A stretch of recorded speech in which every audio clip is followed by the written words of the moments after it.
Welcome to this ultimate survival guide for beginners video. I'm your host, the Obsidian Noob, and in the next 15 minutes I'm going to take you on a crash course through everything you need to know to get up and running in survival, how to play it, and how to get through your first in-game week. This is going to be a fast-paced video, so I have put a link down below to all of the different lessons, and you might want to grab yourself a notepad and keep that pause button handy as we jump straight into it. Now, tip number one comes before you even spawn the world over on the Advanced tab. If you're playing on Bedrock, you'll see three options here: starting map, bonus chest, and show coordinates. If nothing else, show coordinates is really useful for helping you navigate. If you're on Java, all you need to do is press F3. Now, this first block where you spawn is called world spawn, and this is important because if you die without setting a spawn point, this is where you will be coming back to. And at this point, my best advice would be to seriously get a notebook and start writing down important coordinates so you know where things are. We'll talk a little bit more about spawn points in a bit, but initially, once you've written everything down, you're going to want to go out and get a quick survey of the land to find where you are and what things are nearby. I recommend a nice big open area away from trees to avoid hostile creatures, known as mobs, attacking you when it gets to night time. Now, these different terrain areas are called biomes, and there are a whole host of them within the world of Minecraft. Each biome offers you a different type of challenge and different types of resources that you can gather. How many are there? Currently, at the time of making this video, there's 18 biomes plus a whole nother world called the Nether and another world on top of that called the End. But those are quite advanced, and for now, let's just stick with the basics as we get started in survival. Undoubtedly, one of the first things you're going to need to do is break down a tree or mine a tree, even though we're not using a pickaxe. The reason why you'll want to do this is because the wood that you'll gain from the tree is what you will need to use to craft a crafting table, and that is how you will make the majority of recipes in Minecraft. If you also break down the tree like this, you might find yourself a sapling, which is really useful because you can plant that and the tree will grow in its place, therefore making everything nice and sustainable for you. Once you've collected some wood, the next thing to do is open your inventory, and you'll see on the left side you now have a crafting pane. This is where you can turn your oak or any other wood into planks, and this is going to open up new recipes to you, and one of those is your crafting table, which is what the majority of recipes are going to need. So make yourself one of those, deploy it into your world, and when you click it, you'll see there's a whole bunch of new items you can create. Now, different woods are going to give you different types of doors or different types of boats, but the rest of the items are mostly the same. So let's take a moment to just talk about crafting in Minecraft. You'll see there's a whole bunch of red boxes on here, and that's because we have the all filter ticked to show us all of the recipes. But the ones that we can make, as you can see here, they're all grey in the background, and it will tell you how much we would need of each of the items in order to craft it. Now let's take the example of torch right here. When we go over to the recipe, we can see that it needs a stick, which is grey, we've got those, but we haven't got the coal. When we go over and we pick up some coal at some point in the game, you'll see that that becomes grey as well. Then we can just go ahead and click on the item that we want to craft, and if we have space in the hotbar, which is the first bar right at the bottom where all of our items are stored, then you'll see as we click it, it drops down to the hotbar instantly for use, or it will go into your inventory if you haven't got room, and then you can go ahead and just start placing your items. So let's move on from the basic crafting and talk about the first items you're going to need in survival mode. The first is undoubtedly the wood planks, or just general wood for most of your recipes. The one that you're going to be crafting a lot of are sticks, because you'll need those for your tools as well as your torches, and then you also need to start looking out now for stone, your second resource. You can find that in the corner of mountains, or alternatively dig 4 blocks down, and you'll be using that to upgrade your tools. You're also going to want to look for some coal, which you can find in deposits, and that's going to help you to then make torches. And you're going to need a lot of torches to keep you safe and out of the dark. The next thing to think about is going to be a food source, because you're going to need that to survive and heal you up if you get attacked or cause any damage to yourself. And then lastly, and this is our next focus in this video, is these guys, sheep, and how you're going to make yourself a bed. Now, if you're lucky enough and you spawned in the plains, then you should find these guys pretty easy, although they aren't hard to find in Minecraft. You'll want to kill them with a sword, and then that's going to drop wool, but you will need 3 sheep of the same colour, otherwise you'll get different coloured wool. Now, when you've got that wool, you need to go over to your crafting table, use the wool with some wood, and if under your items tab, you'll see you've now got the option to get a bed. This is the next thing that we're going to want to craft, and when we've crafted it, you'll see it in the hotbar. We just deploy it into the world like this, and that is a big milestone completed, and then we're going to click it to set a respawn point. This means that the world spawn is no longer a factor unless that bed gets destroyed. Now, the next thing I want to talk about for survival tips is the day and night cycle. One Minecraft day is 20 minutes in real time. You have a 10-minute nighttime cycle, which is the bit when all of the hostile mobs come out and you need to be really careful unless you're ready for a fight. And then finally, the other side of that is your 10-minute daytime cycle. There's very little that's going to attack you in the day unless you have skeleton archers under trees, so make the most of the time you have and build yourself a dirt hut to start with. Put torches around the outside because the light will stop the mobs from spawning, and make sure you stick one on the top to make sure that it doesn't prevent you from sleeping. Then put a door on the front to protect you, and maybe build some storage at the back to start storing your items. Now, if you're lucky enough to have a bed, you can just simply click and sleep through the night.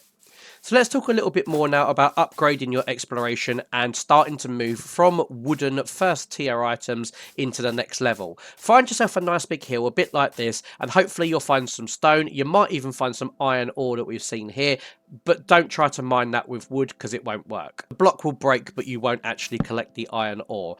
The other types of blocks you might see are stone blocks with some black pebbles in it, which is coal, and you might also, if you're very lucky, see some with some green pebbles in it, which are more like gems, and that is for emerald, but more on that in just a moment. What you're going to want to do is get yourself a nice healthy dose of stone. You want at least 3 to use with sticks so you can make yourself a pickaxe, and I would also recommend at least another 9 stone blocks so you can make a furnace, and that's what you're going to be using to smelt the iron. Now, the upgrading process is exactly the same as before, you just need to craft up the items. And I suppose here comes a sort of a retrospective tip that if when you start your world you are actually right by the base of a mountain, then completely feel free to skip wood tools altogether and go straight for stone. It's just that wood is normally more accessible. But when you have got your stone tools like this pickaxe, you'll see that now we can mine the iron ore and the ore actually drops, which is great. So let's just take a moment to talk about the different rarities or the different tiers, if you will, of the tools and weapons.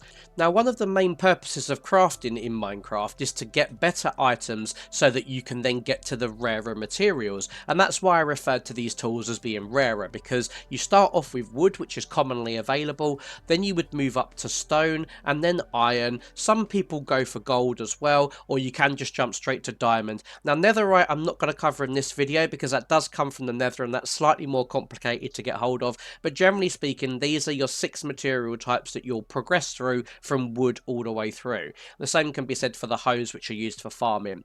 Now, shields and fishing rods are also very useful, and they do take durability damage, but they don't have other variations other than what you see here.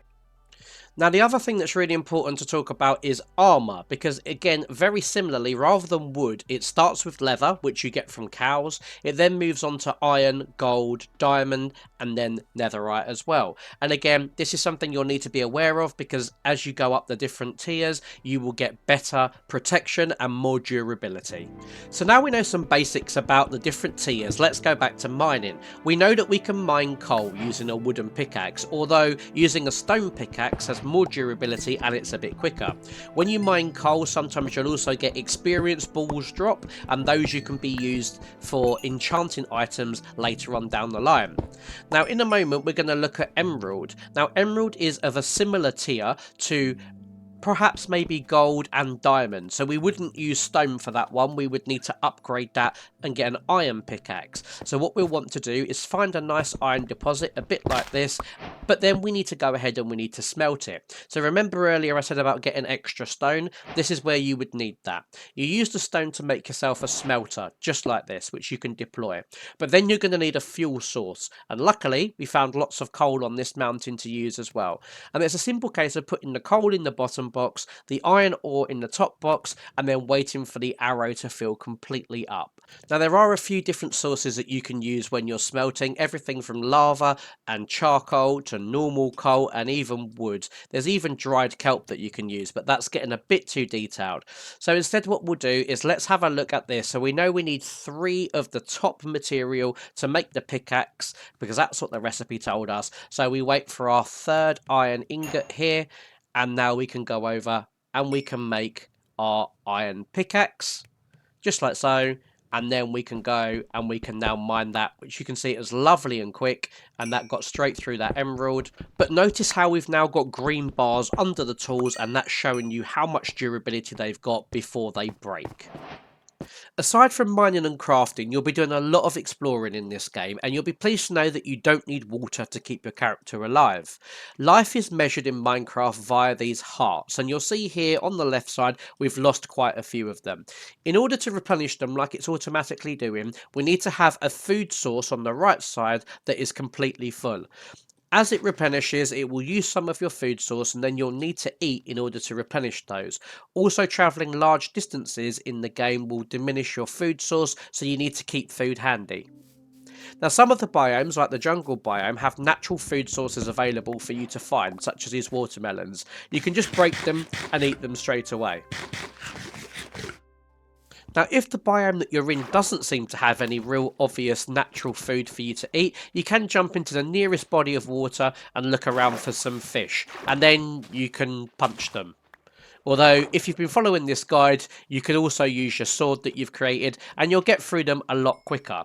Now, with the raw fish, you can eat them immediately, or alternatively, you can cook them on a campfire like this. You'll see the button on the left-hand side telling you what you need to press to put them on the fire, and in no time at all, they will turn from raw to cooked.